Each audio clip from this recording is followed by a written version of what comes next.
Assalamualaikum warahmatullahi taala wabarakatuh.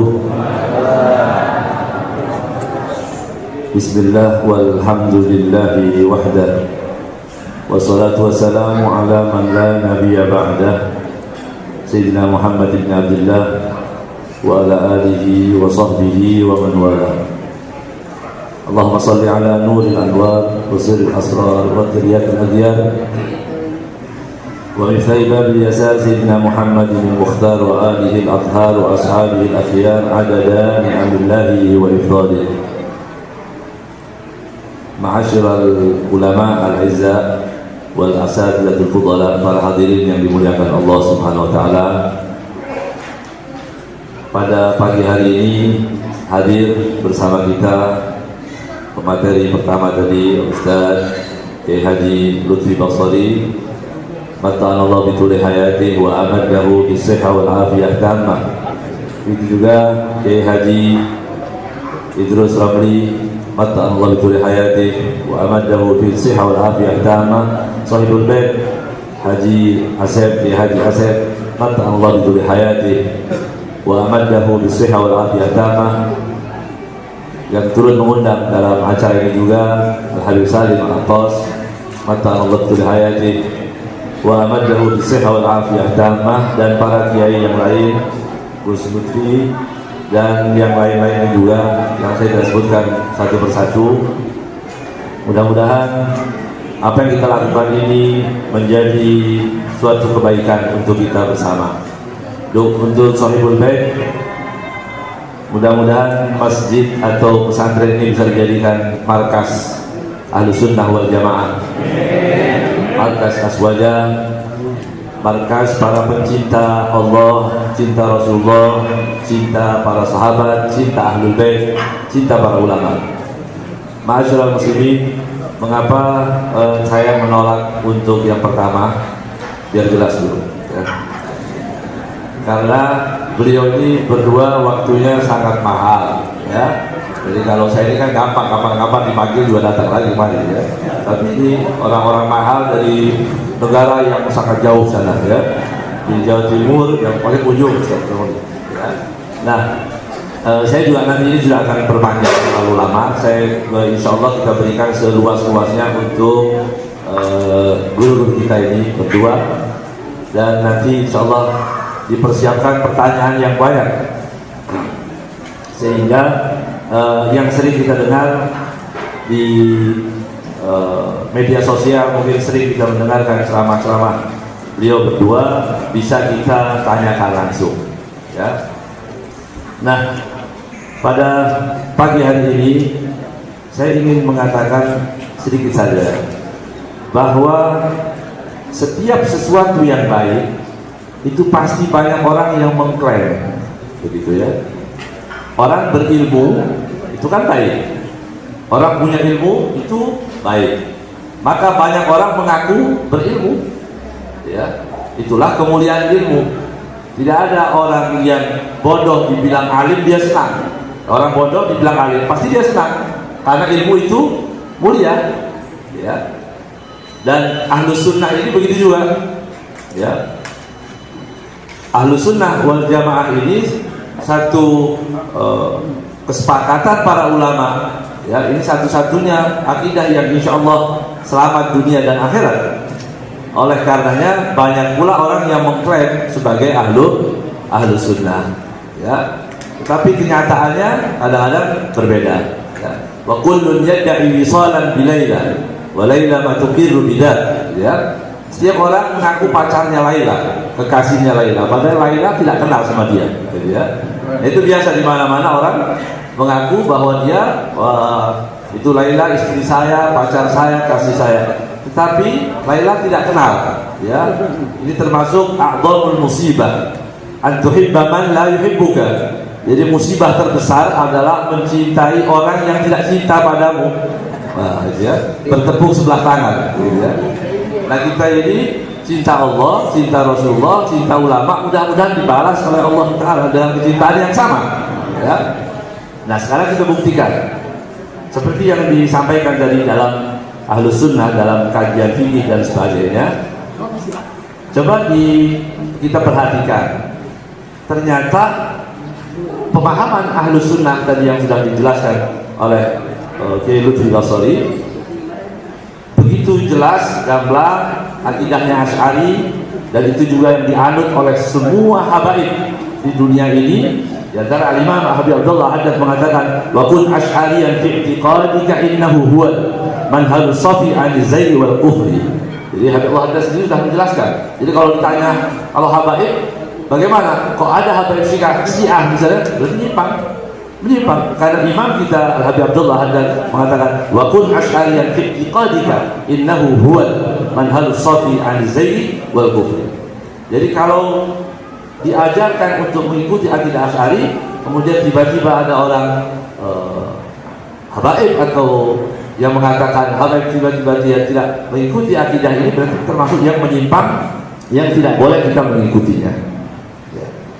Kemudian dalam masalah fikih, nah, coba ini sekarang bisa diperhatikan bersama, ya, antara kesepakatan para ulama yang sudah dipahami dengan prakteknya. Berjabat tangan dengan wanita dalam fikih 4 madhab, apa hukumnya?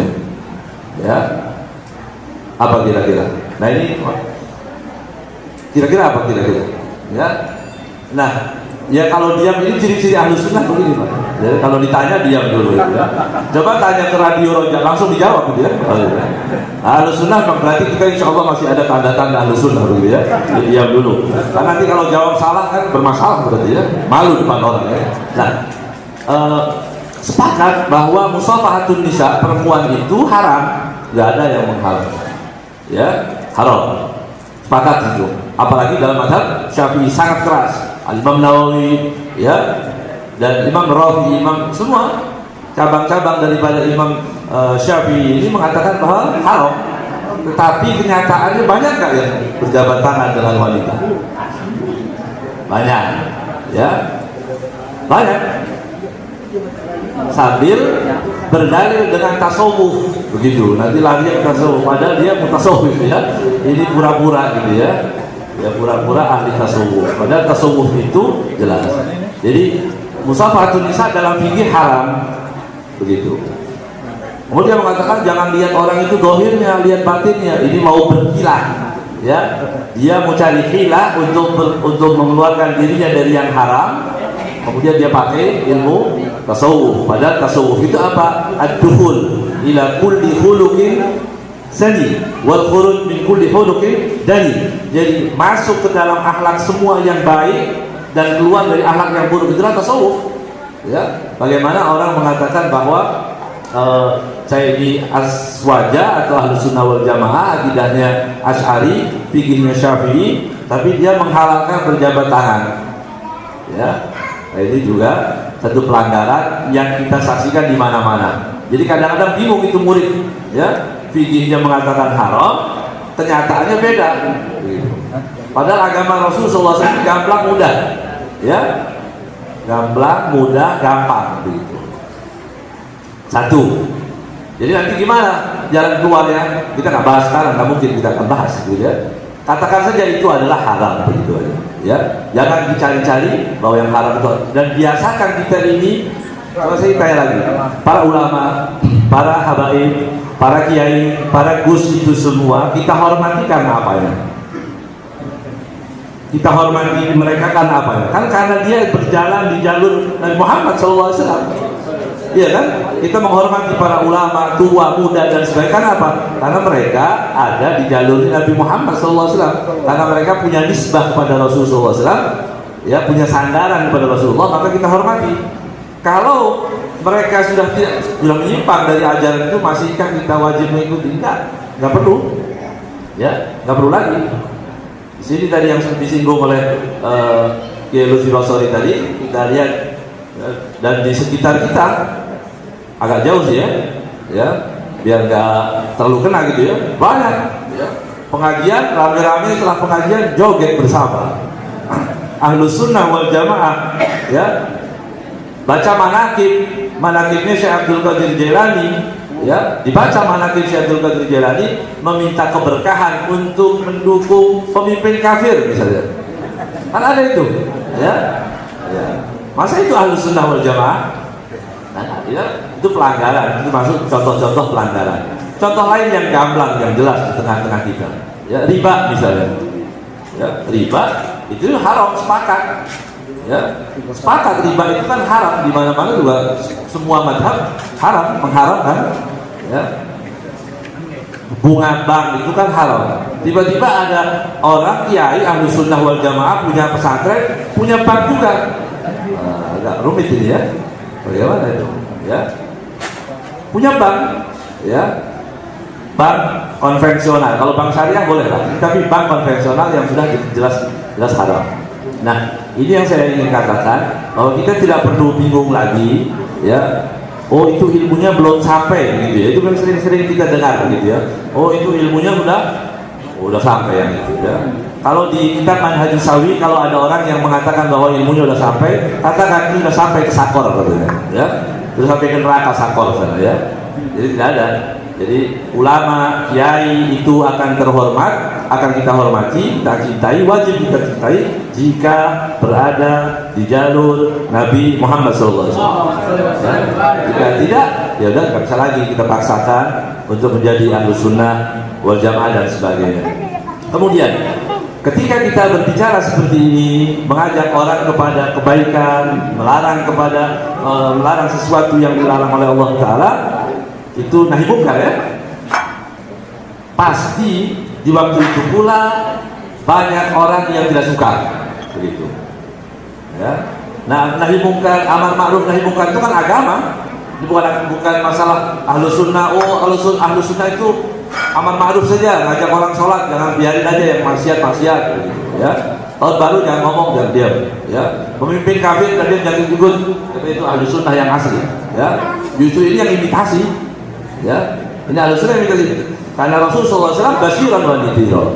Yang dibawa misi Nabi Muhammad SAW adalah dua-dua, amar ma'ruf dan nahi mungkar. Timbul masalah sekarang. Apa masalahnya? Ketika kita menyuarakan atau melarang orang atau melakukan nahi mungkar itu, banyak orang yang tidak suka. Pasti banyak orang yang tidak suka. Ya. Rasulullah SAW tampan, ya, kita tahu, ganteng wajahnya, keringatnya wangi, Allah SWT, ya kan? Tutur bahasanya lembut. Tidak ada orang yang melihat kecuali harus langsung cinta kepada Rasulullah SAW. Siapapun yang melihat, mulai bayi sampai tua. Makanya ketika Rasulullah SAW sudah meninggal, dibuka oleh Sayyidina Abu Bakar As-Siddiq, tutupnya, hijabnya dibuka. Apa kata Rasulullah? Tibta hayyan wa mayitan ya Rasulullah. Kamu tetap tampan hidup dan matimu, Allah SWT. Ya. Tapi dari umur 1, 2, 3, 4 sampai 40, Rasulullah SAW sepakat semua manusia cinta kepada Rasulullah SAW. Di umur 40 barulah ada orang yang benci, iya kan? Mulai dibenci Rasulullah. Tapi yang benci siapa? Abu Jahal, Abu Lahab, ya, Walid bin Mughirah, preman-preman Mekah dan sebagainya, ya. Tapi sebelum itu dicinta. Berarti urusan cinta dan benci ini jangan terlalu buat beban buat kita berdakwah. Jadi kita kalau dakwah ini nanti tiba-tiba ada orang nggak suka, ya. Jadi kita ikut selera orang itu nggak pernah. Ya, Rasulullah SAW juga tidak pernah diajarkan seperti ini. Ya, jadi kita sampaikan hal-hal yang benar itu walaupun nanti konsekuensinya tidak disuka orang dan sebagainya, tapi biarkan aja, nggak masalah. Karena orang yang akan mencintai orang itu biasanya yang satu yang sama, begitu ya. Yang disebutkan dalam hadis ini marfu, ketika ada 1000 orang atau bahkan disebutkan ketika orang masuk di kota atau majelis ini, di majelis ini semua orang yang baik, ya. Satu orang yang munafik, mudah-mudahan nggak ada, ini contoh aja, ya. Satu orang yang munafik itu kalau dia duduk di situ, tiba-tiba ada orang munafik yang lain datang, subhanallah akan ketemu nanti, ya. Ini kan baik semua ini.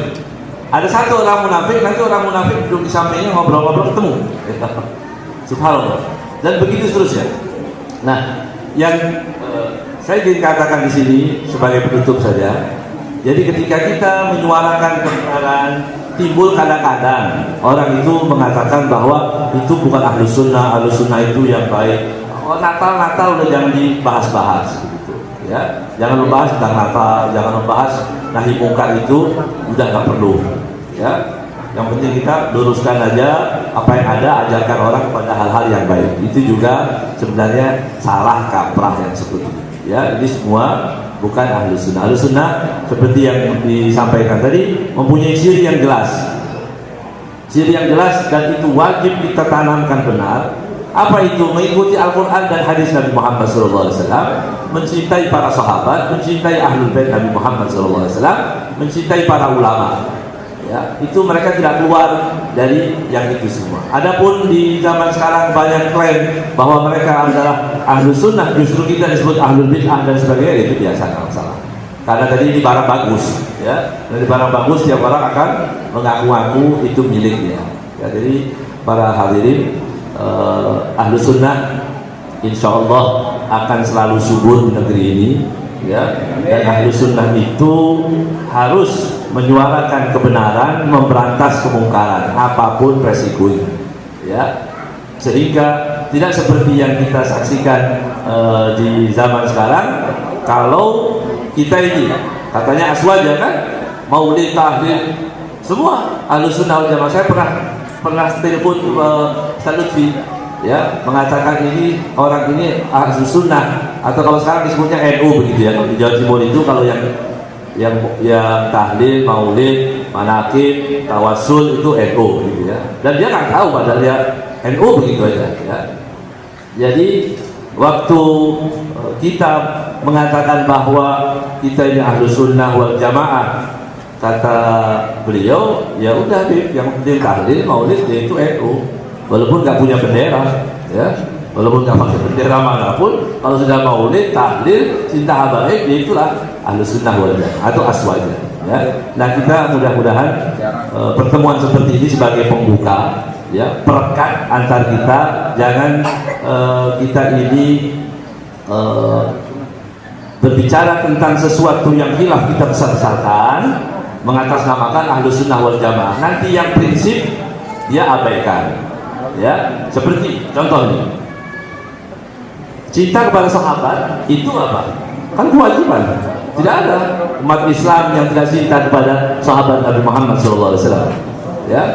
Tiba-tiba di zaman sekarang ada orang yang mencaci atau sedikit mengkritik ahlus sunnah atau mengkritik para sahabat itu, dan dia mengklaim bahwa dirinya ahlus sunnah ya. Dia udah biar nggak apa-apa, itu bicara masalah sahabat itu masalah khilaf dan sebagainya. Tapi kita getol sekali ketika orang tidak kunut maulid, kita bahas sampai kita bahas pakai dalil-dalil mati-matian ya. Ketika kita bahas, kita keluarkan energi semua maulid. Bukan berarti kita nggak mau. Saya alhamdulillah menulis ya buku tentang maulid, aswaja dan sebagainya, kita tulis ya. Tetapi kita juga tahu rambu-rambu kita kapan harus berhenti ya. Jangan di dalam masalah ini kita getol, kemudian masalah orang kafir qala al-badru alaina. Ya kan? Banyak kan orang kafir masuk pesantren, mudah-mudahan enggak di sini ya. Allah jaga ini markas ahlus sunnah wal jamaah ya. Kalau enggak ada di sini pasti diusir, belum masuk diusir ya. Orang kafir masuk ya, kemudian qala al-badru alaina, santri-santrinya semua ya disuruh cium tangannya ya, inna lillahi wa inna ilaihi raji'un. Masa ini ahlus sunnah wal jamaah ya, ini justru bermasalah, lebih bermasalah daripada perselisihan kita tentang maulid dan tawasul dan sebagainya itu ya. Mencium orang kafir, bukan muhrimnya lagi ya Allah ya. Mudah-mudahan Allah selamatkan kita ya. Sedikit sebagai berkat, mudah-mudahan majlis ini, pertemuan ini diberkahi oleh Allah SWT, sehingga kita lebih memahami bahwa al-sunnah itu juga amal ma'ruf dan nahi anil al-munkar. Hada wal afu minkum. Assalamualaikum warahmatullahi wabarakatuh. Para asatidz, para hadaib, para kiai, para ulama, tuan rumah yang dimuliakan oleh Allah, alhamdulillah. Dan terima kasih kepada Ustaz Surur yang telah membawakan acara sejak awal, dan kemudian kita sambung pada kesempatan hari ini pada acara sesi tanya jawab. Alhamdulillahirabbil alamin, kita semua sudah mendengarkan dan menyimak bersama apa yang telah disampaikan oleh 3 narasumber kita, yaitu beliau Habib Muhammad At-At, Kiai Haji Lutfi Basori, dan Kiai Haji Idrus Ramli. Dan alhamdulillah materi-materinya semuanya sesuai dengan tema yang sudah disematkan di dalam acara kesempatan hari ini, mempertegas akidah Ahlussunnah wal Jamaah di era globalisasi. Oleh karena itu, para hadirin sekalian, di kesempatan yang tersisa ini, kira-kira insya Allah kita berada di masjid ini sampai zuhur. Insya Allah masih ada 45 menit. Kita gunakan dengan sebaik-baiknya waktu yang tersisa ini untuk sesi yang sangat penting. Mungkin ada hal-hal yang masih banyak yang ini mungkin jenengan bawa selama ini dari rumah, tadi juga kepingin menyampaikan kepada narasumber untuk mencari tahu jawabannya, maka kesempatan ini kami berikan di sesi tanya jawab ini. Baik, untuk meningkat waktu, dalam sesi tanya jawab ini kita buka 6 penanya, mungkin 2 di sisi kanan, 2 di tengah, dan 2 di sisi kiri, yang nanti secara berantai semuanya langsung, insya Allah nanti jawabannya biar bisa dipilah-pilah sendiri oleh para pemateri untuk mengingat waktu. Mungkin nanti kalau waktu masih ada, bisa nanti dilanjutkan dengan tanya jawab. 2 yang sana dulu ya. Saya mohon nama, dari mana, kemudian langsung ke pertanyaannya. Saya mau mencoba dari Cikarang. Saya ingin bertanya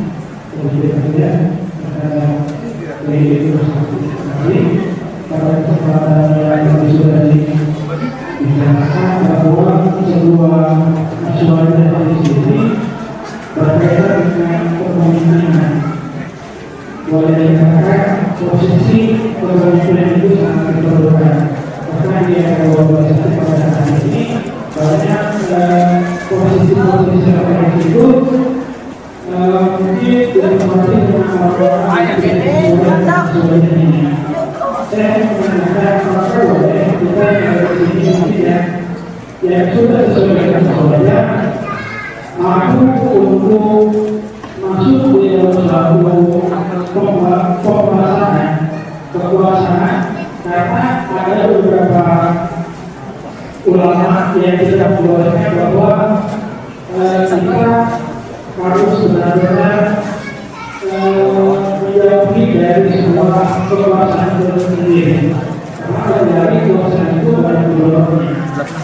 Nah, posisi di sini mungkin saya ingin menjelaskan apakah boleh, karena yang kita tahu kekuasaan itu bisa mencapai strategis pada kesempatan sebagai maksud secara menyeluruh pada semuanya.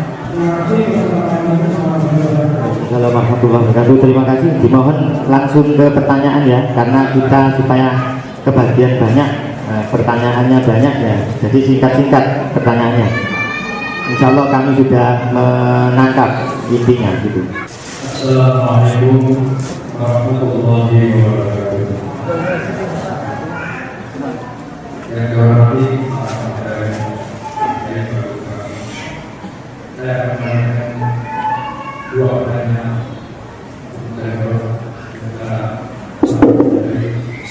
pertama, nama dan dari mana mungkin itu. saya Haji Al-Batani. Sekarang masih Banten.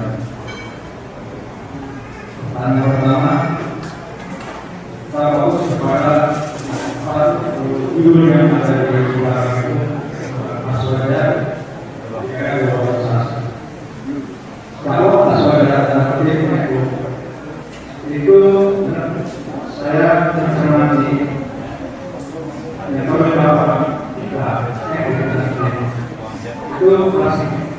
Nah, sementara kalau kita yang mengalami strategi modernis, kalau kita bagaimana peran Pak Sotrik dan semua Pak Sotrik supaya minimal itu dibawa mereka, sehingga kalau boleh yang besar itu masuk dan itu tidak mereka Nah, dari sisi itu juga apakah negara ada yang mereka besar juga yang harus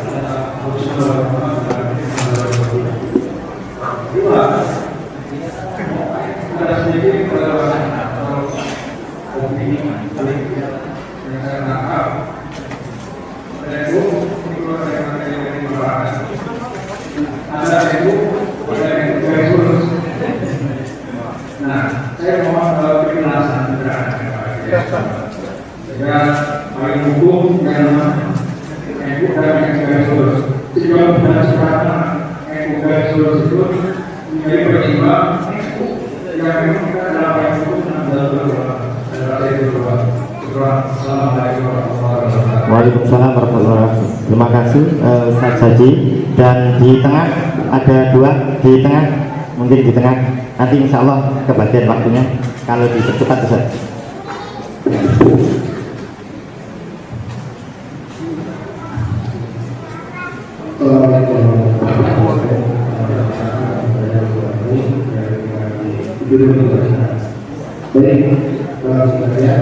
Saya mau dari beberapa yang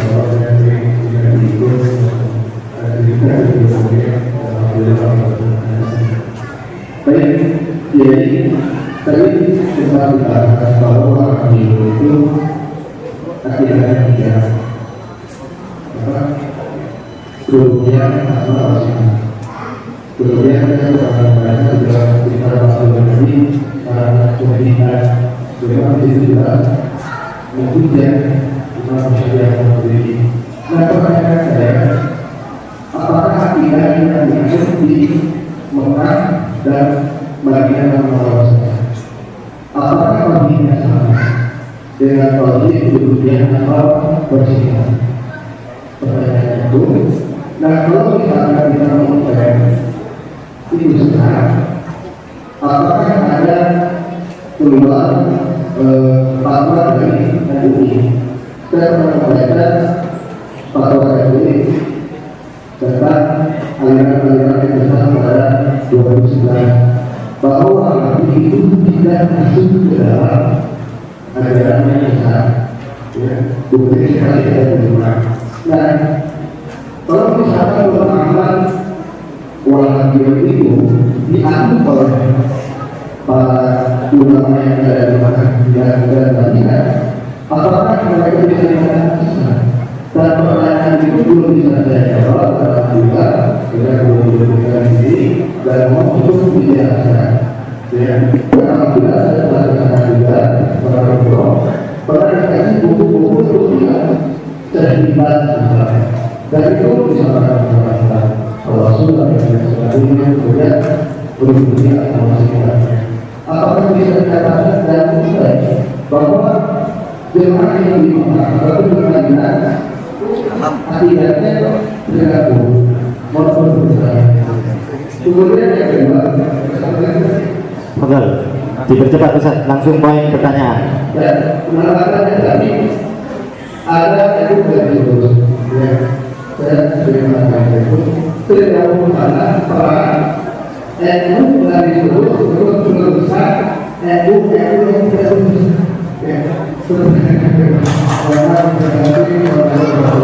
Waalaikumsalam warahmatullahi wabarakatuh. Terima kasih. Satu lagi, silakan Ustaz. Monggo. Assalamualaikum warahmatullahi wabarakatuh. Bismillahirrahmanirrahim. Nama dari sekarang. Tadi saya ada menyinggung masalah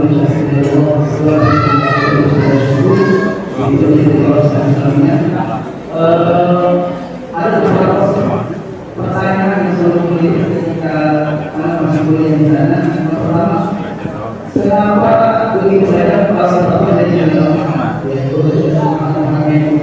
ketika mereka hadir itu dari Allah itu banyak aneh-anehan.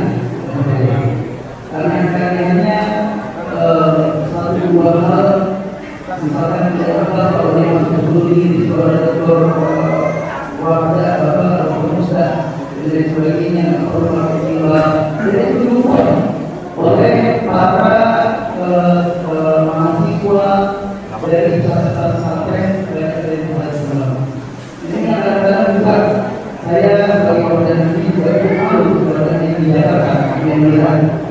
Pasal itu tidak ada resolusinya yang meluruskan gitu ya. Kalau seperti apa, kesalahannya mana gitu ya? Kesalahannya mana? Ya, apa kesalahan makannya atau kesalahan dari masuk siap atau memang dari yang enak seperti apa? Nah ini masukan depan juga masih berstatus dengan kelompok alumni dari diskusi dari ngobrol. Pertanyaan juga mudah-mudahan tidak terbatas. Waalaikumsalam warahmatullahi wabarakatuh. Dua lagi di sisi kiri, tepuk yang bocor.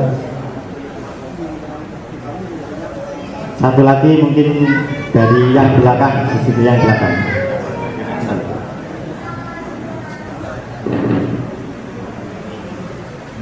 Assalamualaikum warahmatullahi wabarakatuh. Sama-sama kita hormati para guru, seluruh dan jamaah. Nama saya Saiful Syahid. Pertanyaan kedua guru dari Haji Muhammad Asrori. Ada dua pertanyaan yang saya tanyakan. Yang pertama tentang konflik surya khususnya Jalebo. Dari sisi lain saya mendengar dari seorang ulama bahwasanya yang membantu rakyat Suriah adalah pemerintah, garis kiri Bashar garis kiri kelompok Islam. Dari sisi lain saya mendengar benar bahwasanya yang membantu itu atau kelompok ekstrem yang lainnya. Ini saya mau bertanya fakta yang sebenarnya itu seperti apa dan bagaimana. Kemudian pertanyaan kedua yang terakhir adalah tentang hadis 73 Nah, kalau seandainya dari sini dinilai sahih, lalu bagaimanakah maknanya? Apakah hanya kita saja ahli sunnah wal jamaah yang benar dan pasti masuk surga dan yang lain sesat atau masuk neraka? Nah, ini saya mau bertanya kiranya dari beliau, sekian dari saya. Wassalamualaikum warahmatullahi wabarakatuh. Waalaikumsalam warahmatullahi wabarakatuh. Dari belakang yang putri mungkin ada. Ya, kita berikan yang depan karena jatahnya yang sebelah kiri. Untuk yang depan sebelah kanan. Betul.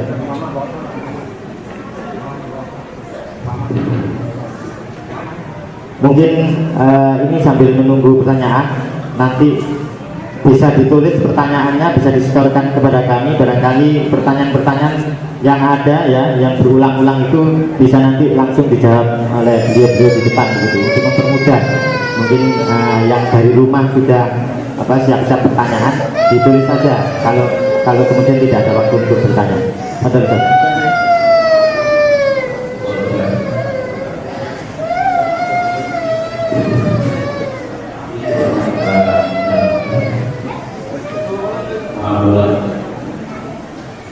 Sebagaimana yang dilakukan bersama bahwa tidak disampaikan oleh dari soal dan bagaimana dalam Islam itu ada namanya nikahul ya pernikahan. Ini sebabnya bagaimana yang disebut pernikahan ini jika mereka ini subhanallah kami baru dengan informasi dan surat sudah ada 17 orang yang mereka itu kebetulan kami adalah pada koordinasi evaluasi dan kepercayaan ini sangat riskan. Karena itu kami mohon informasi bagaimana surah atau rupa yang sebetulnya nikah yang mereka lakukan ini. Waalaikumsalam warahmatullahi wabarakatuh. Alhamdulillah 6 pertanyaan sudah masuk dan langsung saja kami berikan kepada para narasumber untuk bisa berbagi. Mungkin dimulai dari Habib Muhammad Farad. Bismillah. Untuk pertanyaan karena ini 6, saya tadi pertanyaan saya nggak kepingin jawab benar-benar ya. Yang biar jawab yang lebih ahli gitu ya. Cuma ada sedikit pertanyaan yang seingat saya aja ya. Jadi apa akidah orang yang ada di Mekah dan Madinah begitu? Apakah perlu diluruskan atau kita bikin Wahabi garis lurus atau gimana gitu ya? Atau gimana gitu ya? Jadi yang jelas memang tadi seperti saya sampaikan di pertama bahwa ahlu sunnah ini karena baik, jadi setiap orang mengklaim untuk itu. Jadi akidah yang pembagian tauhid yang kita bahas, rububiyah, uluhiyah, asma wa sifat, karena ini kurang sosialisasinya atau kita kurang belajar, kita menganggap cukup dari buku-buku yang ada, sehingga jadi terjadi di pesantren NU. Jadi saya mengaji, saya ada kajian tiap malam Rabu, jadi pasti kadang-kadang kita singgung sedikit masalah trilogi tauhid ini tadi, kesalahan tauhid rububiyah, uluhiyah, asma wa sifat. Tiba-tiba dari salah satu santri bertanya, Habib, saya kuliah dan kebetulan dipertanyakan masalah itu. Terus bagaimana? Ya nggak saya jawab, karena Habib bilang kalian ini sesat, begitu. Lalu beliau, saya jawab, nah kamu kuliah di mana? Saya tanyakan begitu. Ternyata itu masuk dalam pesantren NU, ya, di pesantren NU terkenal, ya, dan diajarkan tauhid rububiyah, uluhiyah, asma wa sifat. Padahal itu yang benar-benar yang melakukan. Jadi memang perlu diluruskan. Nanti kalau kita bahas rububiyah, uluhiyah, asma wa sifat itu nanti nggak akan selesai, pasti panjang. Tapi gimana secara globalnya saja, ijmali begitu, singkatnya, rububiyah, uluhiyah itu alat cara orang-orang Wahabi untuk memudah mengkafirkan orang Islam. Dari itu saja. Orang kalau belajar tauhid rububiyah, uluhiyah, seperti tadi yang disebutkan oleh Ustaz Idrus tadi, kalau maulid belum tentu orang tidak mau maulid, nggak masalah. Ya, tidak hadir maulid, mau maulid, ya, apalagi kalau persediaan nampannya sedikit, ya nggak usah datang, nggak masalah gitu ya, nggak masalah. Tapi ketika sampai ke masalah rububiyah, uluhiyah ini luar biasa, dan itu kita kecolongan di sekolah-sekolah, baik itu tsanawi, bahkan sampai ke kuliah. Kalau sudah belajar tauhidnya rububiyah, makanya nanti kita koreksi lagi buku-buku akidah kita itu periksa. Kalau kita tiba-tiba kita diajari rububiyah, uluhiyah, ya udah nanti anak didik kita atau itu otomatis akan menjadi takfiri yang paling hebat gitu, yang luar biasa ya. Jadi alat mudah untuk mengkafirkan umat Islam. Adapun apakah ulama yang ada di Mekah seperti itu? Enggak. Ahlu sunnah ini adalah akidah, ideologi akidah ya, keyakinan, nggak bisa diredam pakai apapun. Jadi maulid di Mekah, Madinah banyak sampai sekarang maulid, ya, orang banyak tawasul, qasidah, puji-pujian kepada Rasulullah SAW, ya, di Madinah banyak, maulid juga ada, ya, itu maulid di rumah dilakukan di Madinah sampai sekarang. Mahrus bin Ladin, kakaknya Usama bin Ladin, ya, kakak daripada Usama bin Ladin itu bikin maulid besar-besaran. Dan banyak lagi para orang-orang kaya di sana merayakan maulid, ya. Jadi tapi yang dikirim ke Indonesia yang cocok dengan itu tadi. Makanya perlu diperhatikan nanti ketika umroh, haji, pulang bawa oleh-oleh buku.